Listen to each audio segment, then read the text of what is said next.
हाँ तो प्यारे स्टूडेंट, एक बार फिर से महात्मा जी स्टडी 91 चैनल में आप सभी का स्वागत है। चलिए तो स्टार्ट करते हैं इंटरमीडिएट फिजिक्स का lesson number 2, electric potential and capacitance, जिसमें हम लोग 3 पार्ट में वीडियो पढ़ चुके हैं वैद्युत विभव के।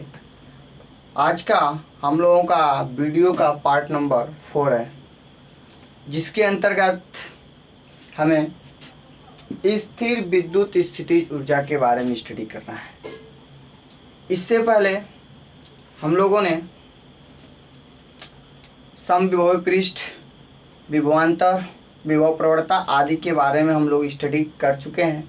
यदि जो स्टूडेंट उस वीडियो को नहीं देखे हैं, सबसे पहले उस वीडियो को जाकर देखें, तब फिर इस वीडियो को देखें, शायद बेहतर समझ में आएगा। तो चलिए स्टार्ट करते हैं विदाउट समय नष्ट किए हुए। स्थिर विद्युत स्थितिज ऊर्जा, देखिएगा जो ऊर्जा होती है, ऊर्जा की डिफिनीशन तो आप लोग जानते ही हैं कि कार्य करने की क्षमता को ऊर्जा कहते हैं। ऊर्जा का जो विभाजन है वो 2 रूपों में है, थोड़ा इसके बारे में समझ लीजिएगा। ऊर्जा को कितने रूपों में विभाजित किया गया है? 2 रूपों में। एक होता है गतिज ऊर्जा और दूसरा होता है स्थितिज ऊर्जा। स्थितिज ऊर्जा, अब इसमें देखिएगा,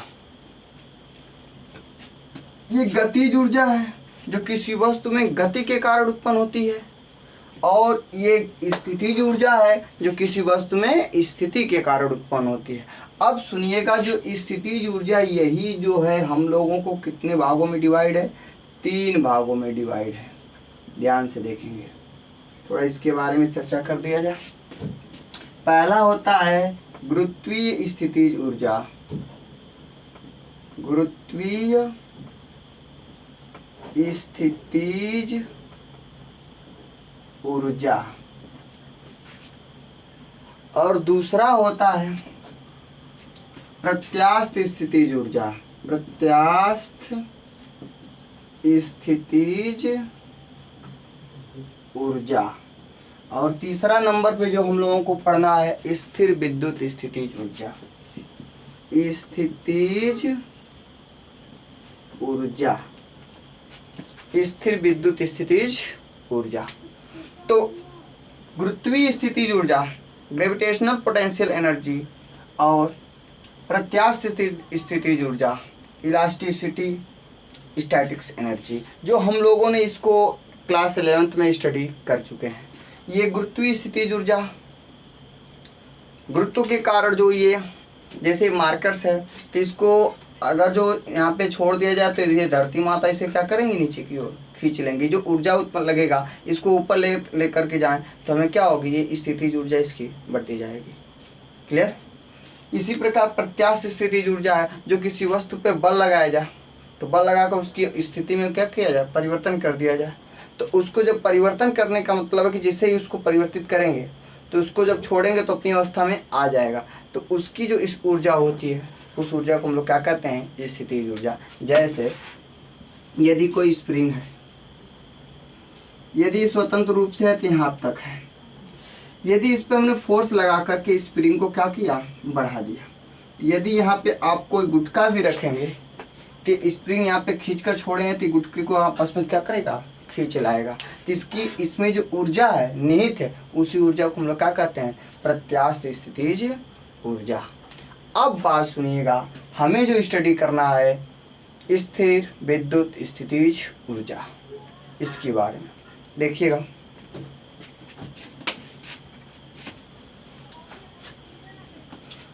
आप लोगों ने ये देखे थे कि यदि 2 ठे धनावेश है, ऐसे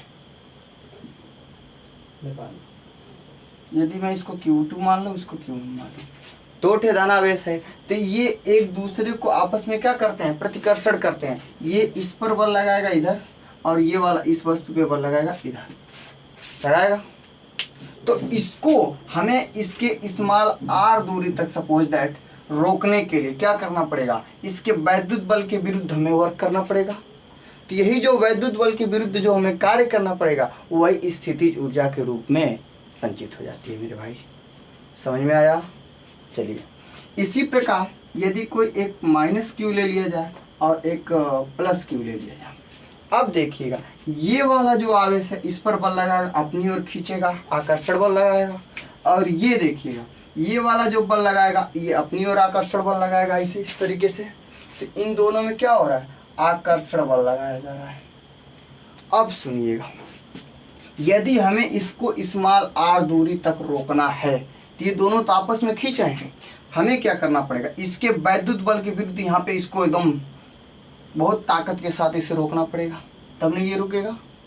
तो इसको वैद्युत बल के विरुद्ध जो हमें वर्क करना पड़ेगा इसको रोकने के लिए, r दूरी पे इसको स्थिर रखने के लिए, तो जो हम लोगों ने कार्य करेंगे वह कार्य किसके रूप में संचित होगा?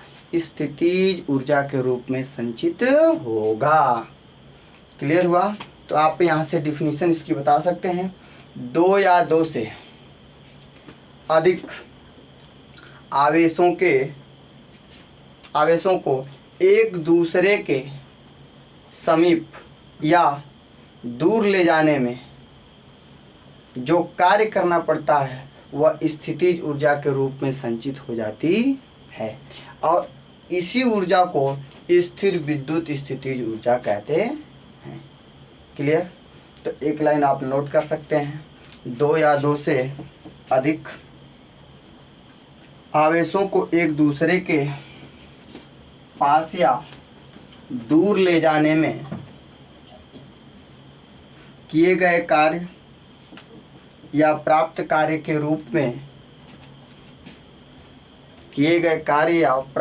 के रूप में जो ऊर्जा संचित होती है उसे उस निकाय की स्थितिज ऊर्जा कहते हैं। स्थितिज ऊर्जा को देखिएगा, नोट पॉइंट बनाकर लिखते रहिएगा। स्थितिज ऊर्जा को हम लोग कैपिटल U से प्रदर्शित करते हैं, U से प्रदर्शित करते हैं, कैपिटल U से डिनोट करते हैं। स्थिर ऊर्जा, विद्युत स्थितिज ऊर्जा का जो मात्रक होता है, इसका मात्रक लिखेंगे तो देखिएगा इसके कई मात्रक होते हैं। पहला होता है जिसे हम लोग जूल कहते हैं, और दूसरा मात्रक, ये जूल जो है किसमें है? MKS पद्धति में है। दूसरा जो मात्रक आप निकालेंगे इसे अर्ग भी कहते हैं, इंग्लिश में बोलते हैं अर्ग, जिसे हम लोग किस में मेजरमेंट करते हैं? CGS पद्धति में डिनोट करते हैं। एक और इसका सबसे छोटा मात्रक जिसे हम लोग कहते हैं क्या होता है? इलेक्ट्रॉन वोल्ट होता है, इलेक्ट्रॉन वोल्ट, इलेक्ट्रॉन वोल्ट, जिसे शॉर्ट में EV से डिनोट करते हैं। यह जो होता है ऊर्जा का सबसे छोटा मात्रक है, सबसे छोटा मात्रक है। क्लियर हुआ? अब उसके बाद देखिएगा, यह जो आपको ऊर्जा होती है स्थितिज ऊर्जा किसी एक आवेश की नहीं होती है, ये ध्यान रखेंगे। जो स्थिर विद्युत स्थितिज ऊर्जा होती है मेरे भाई, वह किसी एक आवेश की नहीं होती है, ये कम से कम दो या दो से अधिक आवेशों के निकाय की स्थितिज ऊर्जा होती है। क्लियर हुआ? तो एक नोट पॉइंट ये भी लिख लीजिएगा, स्थिर विद्युत स्थितिज ऊर्जा किसी एक आवेश की नहीं होती है, बल्कि यह दो या दो से अधिक आवेशों के निकाय की होती है। क्लियर हुआ? और अगला नोट पॉइंट लिखिएगा। अब देखिएगा थोड़ा इसके फार्मूले प्राप्त कर लेते हैं, तो आप हेडिंग बना सकते हैं या इसी में नोट कर सकते हैं। स्थिर विद्युत स्थितिज ऊर्जा के सूत्र की व्युत्पत्ति, व्युत्पत्ति किसके? सूत्र की। आप पूरा हेडिंग बना लीजिएगा, स्थिर विद्युत स्थितिज ऊर्जा के सूत्र की व्युत्पत्ति। उत्पत्ति। देखिएगा, इसके लिए हमें जो कार्य करना पड़ेगा, तो हम मान लेते हैं कि माना कोई एक निकाय है जो Q1 व Q2 आवेशों से मिलकर बना हुआ है। इसको A मान लेंगे, इसको B मान लेंगे। क्लियर? अब इसके बाद देखिए, हमें कुछ वर्क करना पड़ेगा। तो वर्क करने के लिए भाई हम इसको मान लेंगे कि माना कोई एक निकाय है जो प्लस Q1 व प्लस Q2 आवेशों से मिलकर बना है। इन आवेशों के बीच की डिस्टेंस को हमने मान लेते हैं कितना है, स्मॉल r। क्लियर? अब देखिएगा, यदि हम कह दें कि आवेश Q2 बिंदु B पर न होकर अनंत पर स्थित हो, ध्यान से सुनिएगा, यदि आवेश Q2 बिंदु B पर न होकर कहाँ पे हो, अनंत पर हो, तो हमें क्या करना पड़ेगा, आवेश Q2 को अनंत से, कहाँ से, अनंत से बिंदु B तक लाने में जो कार्य करना पड़ेगा वही स्थितिज ऊर्जा के रूप में संचित हो जाएगी। अब सुनिएगा, आवेश Q1 के कारण स्मॉल r दूरी पर यानी बिंदु B पर उत्पन्न विभव कुछ होगा ना, तो लिखते हैं आवेश Q1 के कारण, आवेश Q1 के कारण बिंदु B पर विभव, बिंदु B पर विभव मान लेते हैं V है। V बराबर आप लोगों ने फार्मूला जाने हैं, 1/4 pi epsilon not, 1/4 pi epsilon not Q किसके कारण निकाला जा रहा है ना, इसकी वैल्यू कितना है, Q1 अपॉन स्मॉल r। अब देखिएगा, आवेश Q2 को अनंत से बिंदु B तक लाने में किया गया कार्य निकाल सकते हैं। तो देखिएगा, आवेश Q2 को अनंत से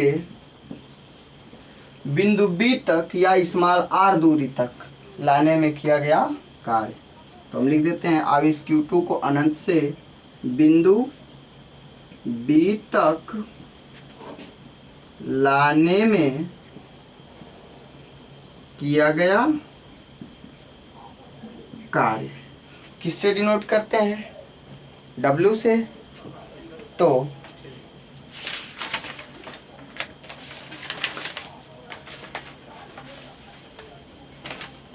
किया गया कार्य यहाँ दिखाई दे रहा है ना, W इज इक्वल्स टू, या ऐसे देखेंगे V is equals to W upon Q 1 से निकाल सकते हैं। अब समस्या ये किस आवेश को लेकर आया जा रहा है, Q2 आवेश को, तो यहाँ पे कितना होगा, Q2। क्लियर है ना? अब यहाँ से कार्य W निकालेंगे तो V इंटू Q2 आ जाएगा। अब इसकी देखिए V का वैल्यू इसमें पुटअप कर सकते हैं ना, तो कितना आ जाएगा, W is equal to 1/4 pi epsilon naught Q1 upon small r। देखिए ये विभव V की वैल्यू है इनटू मल्टीप्लाइड किसका वैल्यू चाहिए, Q2 का, तो Q2 तो अपना रहेगा। अब इसको सजा लेंगे तो कितना बच जाएगा, कार्य W is equals to 1/4 pi epsilon naught Q1 Q2 upon small r। ये है आपका आवेश Q2 को स्मॉल r दूरी पर या बिंदु B तक लाने में किया गया कार्य।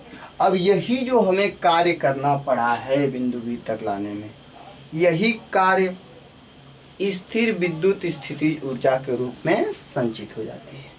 लिखिए है डेफिनेशन में ना, तो अब नीचे लिखिएगा, यह कार्य, क्योंकि यह कार्य विद्युत स्थितिज ऊर्जा के रूप में संचित हो जाती है।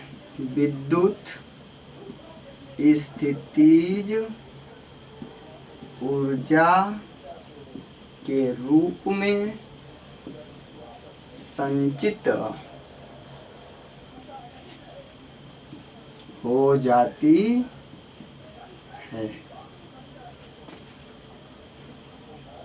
विद्युत स्थितिज ऊर्जा के रूप में संचित हो जाती है। तो हम लोग किससे डिनोट करेंगे? U से। U इज इक्वल टू कितना आ जाएगा? W। अब W की वैल्यू इसमें नोट कर सकते हैं हम लोग।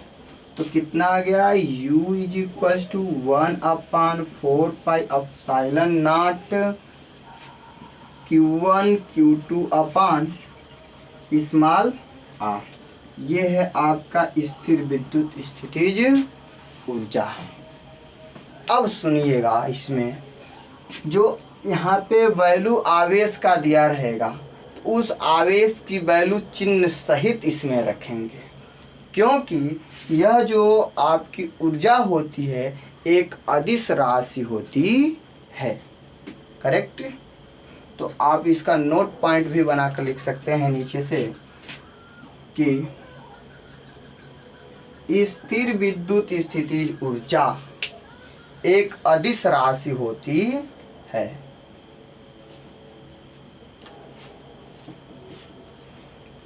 और इसमें देखिएगा कि अगर जो हम अगला नोट पॉइंट बनाइएगा, यदि समान परिमाण समान प्रकृति के दो आवेश ले लें, एक यहाँ पे ले लें Q1 Q आवेश और यहाँ पे देखिए Q आवेश ले लिया जाए, तो समझिएगा ध्यान से, इसमें क्या होगा? प्रतिकर्षण बल लगेगा। कौन सा बल लगेगा? प्रतिकर्षण बल लगेगा। दिखाई दे रहा है ना? प्रतिकर्षण बल लगेगा। तो हमें इन आवेशों को समीप लाने में, अब आप सोचिएगा, इन दोनों आवेशों को, इसमें तो प्रतिकर्षण बल लग रहा है, इन दोनों आवेशों के यदि हम समीप लाएंगे तो हमें एनर्जी इन्वेस्ट करना पड़ेगा अपनी।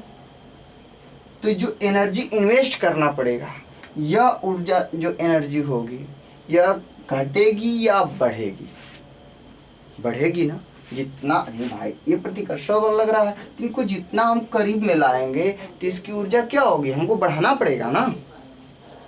तो आप बता सकते हैं कि समान प्रकृति के यदि दो आवेश हों तो उनके बीच में क्या होगा? प्रतिकर्षण बल लगेगा।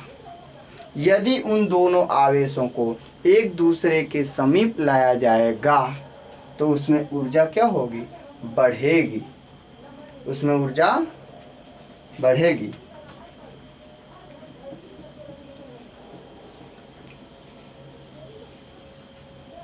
और हमें कार्य को क्या करना पड़ेगा? इसमें करना पड़ेगा।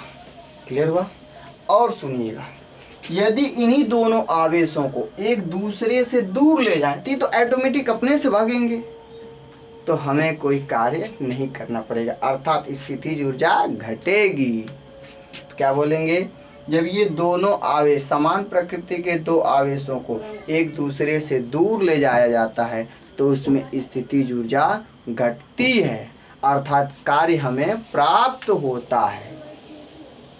क्लियर? अब सुनिएगा, यदि अगला नोट पॉइंट, यदि दो ठे आवेश विपरीत प्रकृति के, इस पे प्लस माइनस क्यू ले लिया जाए, इस पर प्लस क्यू ले लिया जाए, तो इन दोनों में क्या होगा? आकर्षण बल लगेगा। तो सेम इसका उल्टा, इसमें आकर्षण बल लग रहा है, नहीं दिखाई दे रहा है, ऊपर लिखूं, देखिएगा यहाँ पे दिखाई दे रहा है। यदि दो आवेश ले लें, एक माइनस क्यू का एक प्लस क्यू का, तो इन दोनों के बीच में क्या लगेगा मेरे भाई? आकर्षण बल लगेगा। जब ये आकर्षण बल लगेगा तो हम इन दोनों आवेशों को एक दूसरे के समीप लाएंगे तो हमें कार्य प्राप्त होगा। कार्य करना नहीं पड़ेगा, बल्कि कार्य हमें प्राप्त होगा। कब? जब दो विपरीत प्रकृति के आवेश को एक दूसरे के समीप लाते हैं तब। तो उस सिचुएशंस में जो स्थितिज ऊर्जा है घटती है। स्पष्ट? हाँ, यदि इन दोनों को, अब इन दोनों में तो बहुत ज़्यादा प्यार मोहब्बत था, अब इन दोनों को एक दूसरे से क्या किया जाए, दूर ले जाए, तो उस सिचुएशंस में आपको कार्य करना पड़ेगा। अब इनके विरुद्ध कार्य करना, वैद्युत बल इसके अंदर लग रहा है, अब इसको मैं दूर ले जाऊंगा तो इनके वैद्युत बल के विरुद्ध हमें कार्य करना पड़ेगा, तो ये कार्य करना पड़ेगा ना। और उस सिचुएशंस में आपकी जो स्थितिज ऊर्जा है बढ़ती है। शायद अच्छी तरीके से समझ में आ गया होगा। तो बहुत अच्छा, अगर जिसका स्क्रीनशॉट लेना हो तो ले सकते हैं, मैं भी साइड में खड़ा हूँ। चलिए तो अब स्टार्ट करते हैं, थोड़ा इस पर कुछ क्वेश्चंस हो जाए। एक देखिए नोट पॉइंट बच चुका है कि यदि निकाय में कितने आवेश हों, 2 आवेश हों, तो हमें कितना स्थितिज ऊर्जा प्राप्त होगी, समझ रहे हैं। देखिएगा, यदि किसी निकाय में 2 आवेश हैं तो इसमें स्थितिज ऊर्जा केवल कितना होगा, 1 थे। जैसे अभी आप देख रहे हैं सामने, ये 2 आवेशों का निकाय है, तो इसमें कितनी स्थितिज ऊर्जा है, 1 थे। यदि 3 आवेशों का निकाय होगा तो उसमें स्थितिज ऊर्जा मेरे भाई 3 आएगी। यदि 3 आवेश की निकाय बना हो तो उसमें कितनी स्थितिज ऊर्जा होगी, 3 स्थितिज ऊर्जा होगी।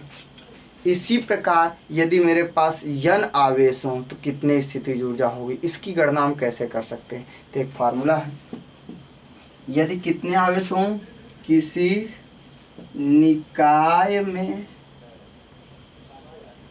n आवेश हों तो उसकी स्थितिज ऊर्जा, तो इसकी स्थितिज ऊर्जा की संख्या कितनी होगी, n × n-1/2 के इक्वल्स होगी। क्लियर। चलिए एक इस पे क्वेश्चन हो जाए, मिटा दें।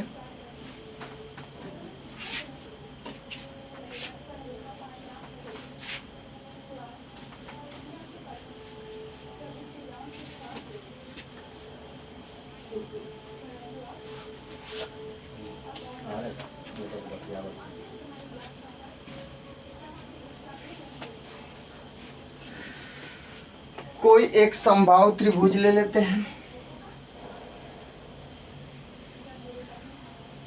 जिसका सिरा A B C है। क्वेश्चन देखिएगा, इस पर आवेश Q है, इस पर 2Q आवेश है और इस पर -3Q आवेश है। सपोज दैट इनकी जो भुजा है A, एक निकाय हो गया, सिस्टम हो गया। तो इस निकाय की क्या निकालना, हमें स्थितिज ऊर्जा बतानी है। तो कितनी होगी इस निकाय की स्थितिज ऊर्जा। देखिएगा, समबाहु त्रिभुज है, तीनों की भुजा बराबर है, तो एक निकाय तो ये बन गया। अब आप सोचिएगा फार्मूले से, कितने निकाय हैं इसमें, 3 आवेश है, तो कितने इस निकाय में कितने स्थितिज ऊर्जा हो सकती है, 3। कैसे, n × n-1 के फार्मूले से, बाई 2 का फार्मूला, तो 3 × 3-1/2 इक्वल टू 3 × 2/2, 2 से 2 कैंसिल, 3। कितनी स्थितिज ऊर्जा मिलेगी, 3 मिलेगी। समझ में आ गया। आप देखिएगा, इसको सॉल्व करते हैं, बहुत मज़ेदार क्वेश्चन है। चलिए क्या करते हैं, मान लेंगे कि इस आवेश Q और 2Q के बीच का स्थितिज ऊर्जा को मैंने U1 मान लिया, और इन दोनों के आवेशों के बीच की स्थितिज ऊर्जा U2 मान लिया, और इसके बीच की स्थितिज ऊर्जा को हमने U3 मान लिया। तो अब इस पूरे निकाय की स्थितिज ऊर्जा कितनी होगी, लिखेंगे निकाय की स्थितिज ऊर्जा U = U1 + U2 + U3। Clear. चलिए U1 देखिएगा, आपने U का फार्मूला पढ़ा है, 1/4πε0 Q1 Q2/R, यही ना है। तो थोड़ी सा देखिएगा, यहीं से मैं इस पे नोट करता हूँ। U1 का मतलब ये वाला, इन दोनों के आवेशों के बीच की स्थितिज ऊर्जा, तो 1/4πε सब में रहेगा, कॉमन ले सकते हैं। और देखिएगा तो 1/4πε0 कॉमन ले लिए यहाँ से।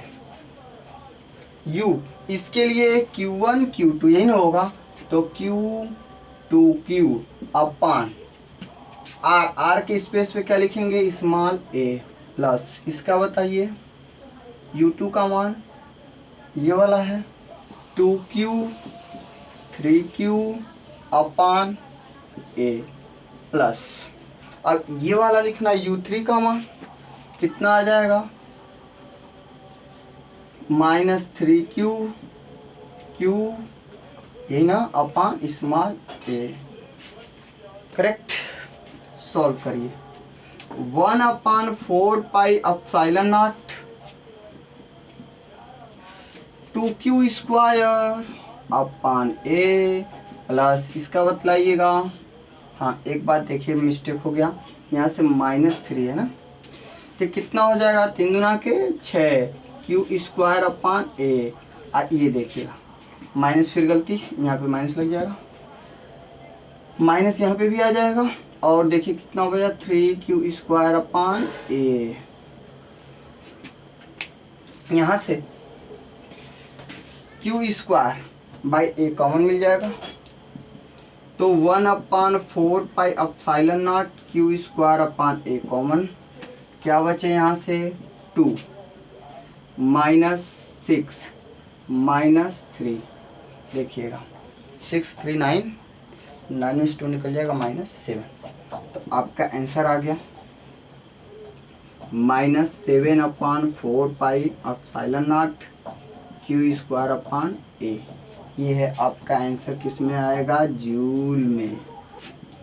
इस निकाय की टोटल एनर्जी इतना प्राप्त हुआ।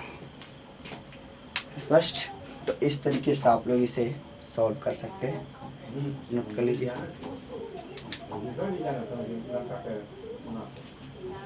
बिठा दें। एक क्वेश्चन और हो जाए इस पे अच्छा से अच्छा। चलिए, यदि मैं मान लूँ कि कोई एक समकोण त्रिभुज का निकाय है जिसमें दो भुजा बराबर इसका है A B C, ये वाली भुजा का मान A है और इसका मान भी क्या है A है, और इस पर आवेश जो है आपके कैपिटल Q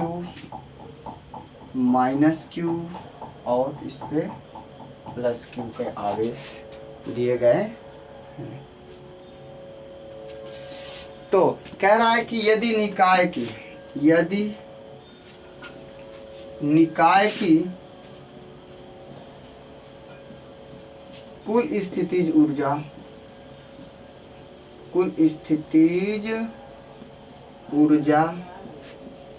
0 हो तो कैपिटल Q का मान ज्ञात कीजिए। कैपिटल Q का, तो आवेश कैपिटल Q का मान बताइए।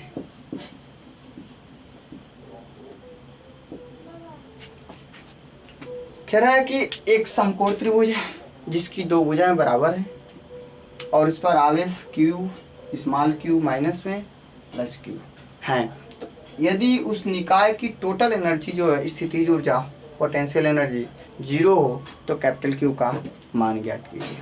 तो कोई बात नहीं, अब देखिएगा इसमें कितने आवेशों का निकाय है 3 आवेशों का, तो कितने स्थितिज ऊर्जा होगा 3 स्थितिज ऊर्जा होगा ना।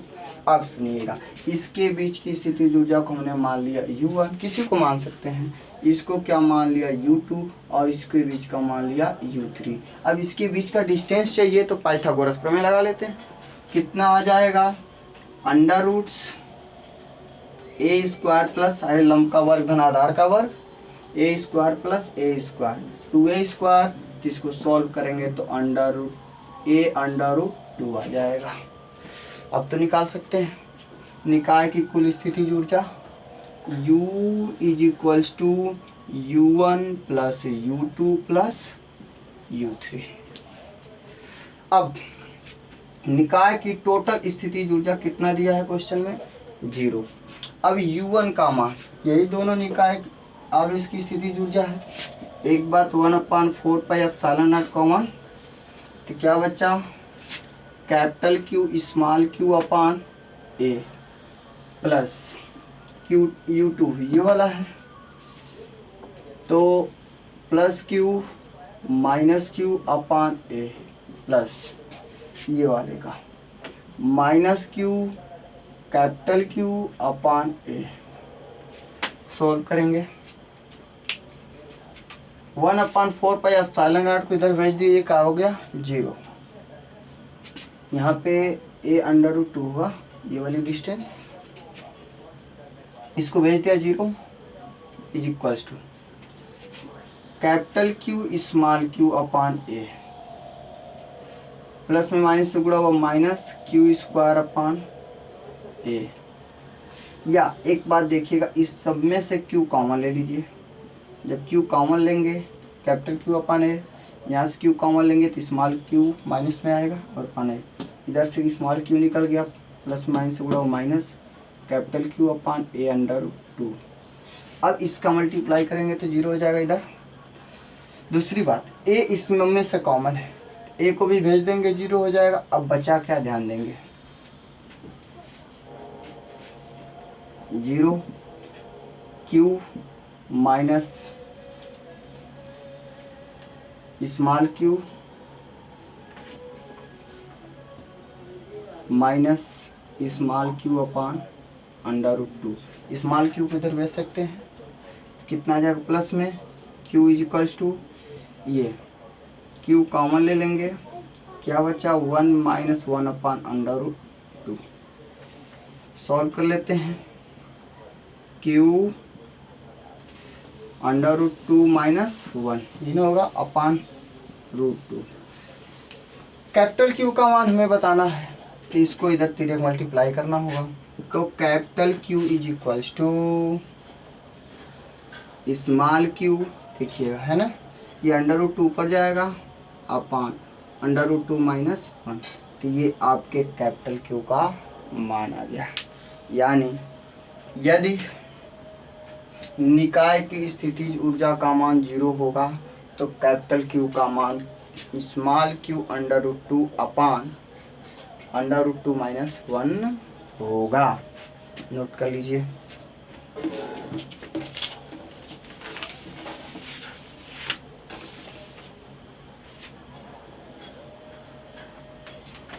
हो गया, मिटा दें।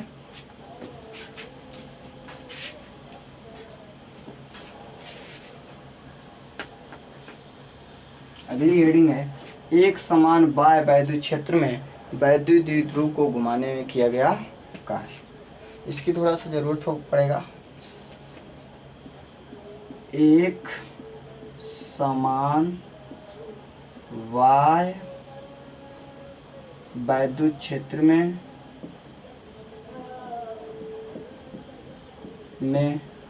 वैद्युत द्विध्रुव को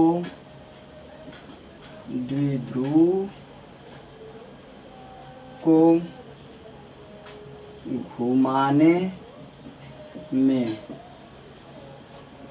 किया गया कार्य। एक समान बाह्य वैद्युत क्षेत्र में वैद्युत द्विध्रुव को घुमाने में किया गया कार्य। अब देखिएगा इसके लिए हम लोग क्या करते हैं। एक समान बाह्य वैद्युत क्षेत्र है तो हम पहले मान लेते हैं कि माना कोई हमारे पास एक समान एक बाह्य वैद्युत क्षेत्र है, बना लिए E, और इसमें कोई बाह्य वैद्युत क्षेत्र रखा गया है, वैद्युत द्विध्रुव रखा गया है। मान लेते हैं एक वैद्युत द्विध्रुव है इतना बड़ा, तो वैद्युत द्विध्रुव तो होता है तो इसके एक आवेश माइनस क्यू और दूसरा क्या होता है प्लस क्यू, और इसके बीच की अल्पतम दूरी कितनी होती है 2l।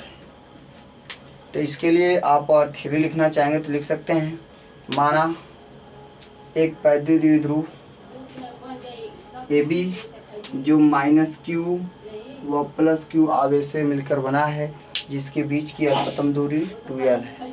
माना वैद्युत द्विध्रुव का आघूर्ण P है जिसकी दिशा वैद्युत क्षेत्र के दिशा में है। क्लियर हुआ। अब देखिएगा इसको घुमाना है, ये ऐसे तो घुमाएंगे तो हमें क्या करना पड़ेगा, वर्क करना पड़ेगा। तो ये वर्क कैसे प्राप्त होगा, पहली बात कि जब इस आवेश, इस वैद्युत द्विध्रुव को हम लोग घुमाएंगे इसे पकड़ करके, तो हमें एनर्जी वेस्ट करना पड़ेगा।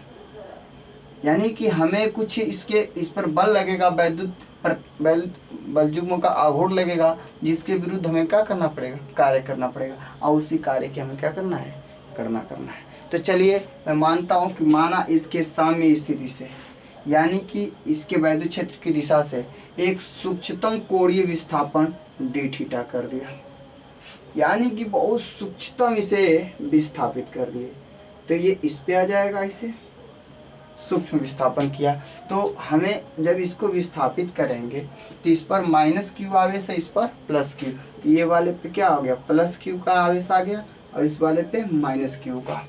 तो प्लस क्यू पर बल किधर लगेगा, वैद्युत क्षेत्र के कारण इधर। F बराबर क्या होगा, क्यू ई, यही ना आता है। और इस पर जो बल होगा इधर लगेगा उतना ही परिमाण का, F बराबर माइनस क्यू ई। तो क्या इन दोनों बलों का बलयुग्म लग रहा है कि नहीं लग रहा है, तो लिखेंगे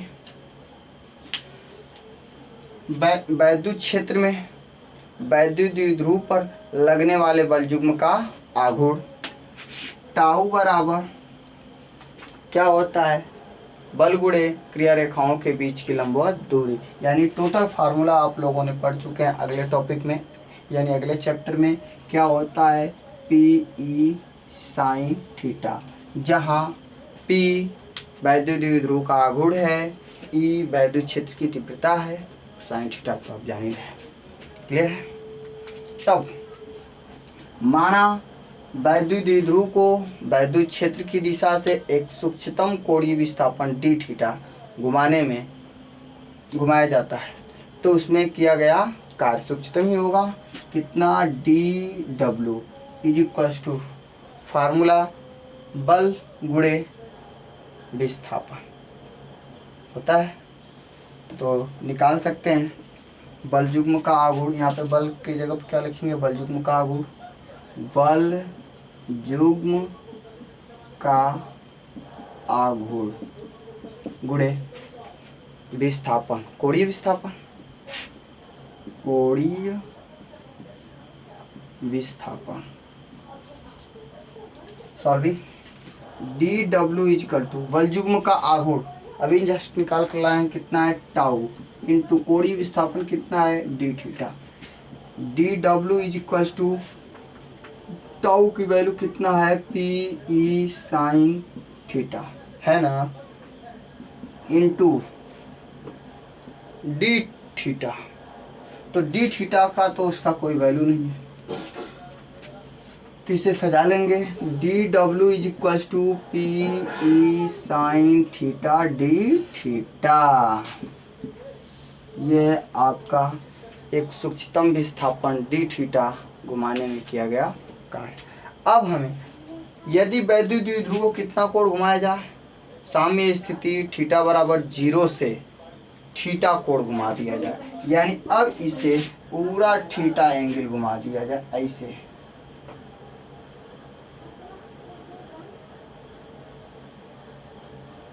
इतना एंगल घुमा दिया जाए।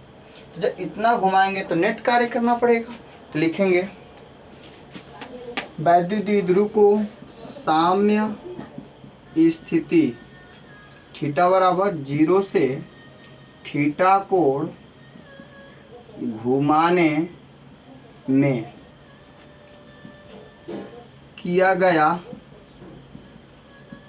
कार्य, घुमाने में किया गया कार्य। तो घुमाइए, कितना होगा कार्य, W is equal to integration of D W. कोई छोटा वर्क निकालते हैं, तो इसका पूरा वर्क निकालने के लिए इंटीग्रेशन। अब देखिएगा इंटीग्रेशन में कहाँ से कहाँ तक घुमा रहे हैं, थीटा इजिकल टू 0 से थीटा तक, यानी 0 टू थीटा। यहाँ पे डी डब्ल्यू की वैल्यू लिख सकते हैं 0 टू थीटा। डी डब्ल्यू का मान P E sine theta D theta, correct. यहाँ से is equals to PE sine theta, PE common हो जाएगा बाहर, PE बाहर निकल गया, तो बचा क्या, integration of 0 to theta sine theta D theta. अब देखिए थोड़ी सी समस्या आती है बायो वाले लोगों के लिए, मैथमेटिक्स वाले तो जान जाते हैं कि साइन थीटा का जो इंटीग्रेशन होता है माइनस कास थीटा होता है। तो लिख लीजिएगा PE दिखाई दे रहा है ना, PE और साइन थीटा का इंटीग्रेशन माइनस कास थीटा, और लिमिट कितना जाएगा 0 टू थीटा। यहाँ पे देखिएगा कार्य W is equals to, minus बाहर निकल जाएगा, माइनस PE। इसका प्रोसेस है upper limit minus lower limit. तो पहले अपर लिमिट कितना है थीटा, तो cos theta minus lower limit cos 0 degree, solve करते रहिए, minus PE cos theta minus cos 0 का मान कितना होता है 1। यदि मैं यहाँ से माइनस कॉमन लूँ, ये प्लस हो जाएगा और ये कास थीटा निगेटिव हो जाएगा, ये प्लस हो जाएगा ना। देखिए PE 1 माइनस कास थीटा, ये मिल गया हमें वैद्युत द्विध्रुव को वैद्युत क्षेत्र के भीतर थीटा कोण घुमाने में किया गया कार्य। तो इसके कंडीशन देख लेते हैं, जगह है कंडीशन। कंडीशन फर्स्ट है कि यदि वैद्युत द्विध्रुव को वैद्युत क्षेत्र से कितना घुमा दिया जाए, ये वैद्युत द्विध्रुव मानिए, अब इसको इसके क्षेत्र से कितना घुमा दे, सीधे 90 डिग्री घुमा दे, तो हमें कितना कार्य करना पड़ेगा। वैद्युत द्विध्रुव को 90 डिग्री घुमाने में किया गया कार्य, 90 डिग्री घुमाने में किया गया कार्य कितना आ जाएगा, थीटा इक्वल टू 90 डिग्री। तो किया गया कार्य निकालते हैं, W is equal to PE 1 minus cos 90 degree ना। तो इस सिचुएशन में कास 90 डिग्री की वैल्यू कितनी होती है 0। तो कितना आ जाएगा इसका मान, PE इंटू 1 बचा या 1 माइनस 0, कितना बच गया PE, ये कार्य W मिल गया, करेक्ट। अब दूसरा कंडीशन ये है कि यदि वैद्युत द्विध्रुव को कितना घुमा दें, सीधे 180 डिग्री घुमा दें ऐसे,